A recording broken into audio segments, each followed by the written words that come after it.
எங்களை மன்னிக்காமல் எமது உறுப்புகளை எமக்கு எதிராக பேச வைத்து விடாத ரஹ்மானே. எமது உறுப்புகள் செய்த பாவங்களை ஏற்றுக்கொள்ளும் ரஹ்மானே. அந்த அளவுக்கு எமது தௌபாவை பிற்படுத்தி விடாதே யா அல்லாஹ். முகங்கள் கருக்கின்ற கியாமத் நாள் வரை எம்மை பிற்படுத்தி விடாதே யா அல்லாஹ். சக்கராத் வரை எங்களை பிற்படுத்தி விடாதே யா அல்லாஹ். உன்னிடத்தில் மன்னிப்பை எதிர்பார்க்கின்றோம் ரஹ்மானே. உன்னிடத்தில் மன்னிப்பை எதிர்பார்க்கின்றோம் ரஹ்மானே.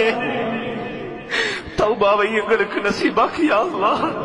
ஹக்கான தௌபாவை நசீபாக்கியா அல்லாஹ். இத போலி தௌபாவா ஆக்கிடாதயா அல்லாஹ். இதுக்கு முன்புள்ள காலங்களுடைய தௌபாவை போல ஆக்கிடாதயா அல்லாஹ். உண்மையான தௌபாவாக ஆக்கிறியா அல்லாஹ். ரஹ்மானே, இவ்வளவு காலமாக உனக்கு மாறு செய்த எங்களை மன்னிக்காமல் எமது உறுப்புகளை எமக்கு எதிராக பேச வைத்து விடாத ரஹ்மானே.